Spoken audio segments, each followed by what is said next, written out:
Kenalkan, nama saya Fernando, NIM 1910416956. Baiklah, saya akan menjelaskan tentang non-marketing strategi, yaitu gaya saing umum dalam strategi non-pasar. Respon proaktif dalam strategi non-pasar saat ini, perusahaan mempengaruhi lingkungan mereka untuk pemosisian yang lebih baik dengan menggunakan integritas masalah daripada beradaptasi untuk secara pasif. Integrasi masalah adalah cara yang efektif untuk membuat respon proaktif terhadap masalah non-pasar. Isu integrasi secara proaktif terkait dengan kinerja organisasi. Oleh karena itu, masalah legislasi perusahaan harus diambil peduli selama pengaruh organisasi terhadap lingkungan, kelembagaan, dan kinerja manajer. Ketika manajer menghadapi ketidakpastian peraturan lingkungan, dua strategi terintegrasi diusulkan untuk perbaiki daya saing. A.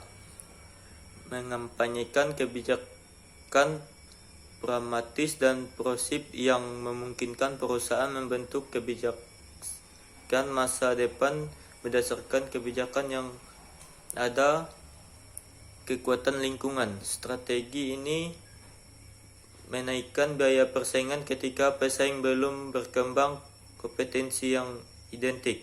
Yang B, secara konsisten menganut regulasi yang maju dan memfasilitasi perusahaan untuk memuaskan para pegiat yang ada, menekan pembuat kebijakan untuk memaksa perusahaan menyesuaikan diri dengan standar lingkungan yang lebih tinggi mereka sendiri, sambil mendapatkan keuntungan baru di pasar kompetensi. Kapasitas dalam strategi non-pasar. Strategi politik dapat menjadi kapasitas ketika strategi politik tingkat perusahaan dikonfigurasi secara efektif dan dilaksanakan dengan pemerintah dan struktur kepemilikan, memfasilitasi atau menahan nilai organisasi pencipta. Dalam sebuah studi perusahaan, penerbangan ditentukan bagaimana keputusan manajer dalam menanggapi beberapa hal tertentu, proses kebijakan publik, kapabilitas politik masih bisa diciptakan. Hasil dalam pembentukan kemampuan adalah dimorasi oleh sifat kepemilikan perusahaan dan pengaruh reaktif dari publik dan swasta yang berbeda pemangku kepentingan.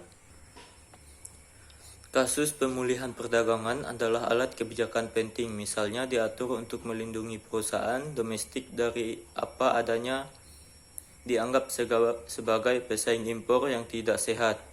3. Kemampuan non-pasar diidentifikasi. Yang pertama, 1. Kemampuan untuk mengumpulkan intelijen pasar dan non-pasar. Yang kedua, kemampuan untuk membangun dan membentuk catatan administratif.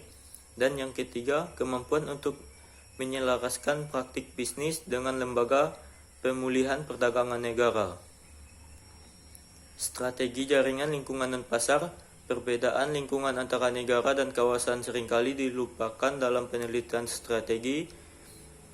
Kompetualisasi berbagai jenis ekonomi maju, ekonomi berkembang, pertumbuhan tinggi, dan didorong lembaga negara berkembang, dan negara berkembang dengan pertumbuhan tinggi yang didorong oleh faktor jenis sumber daya negara yang berbeda.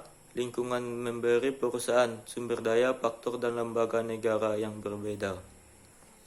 Regulasi membentuk pasar perusahaan dan strategi non-pasar dalam industrinya, dan untuk mengetahui bagaimana pengaruh lingkungan, kebijakan publik, pengembangan teknologi, dan manufaktur.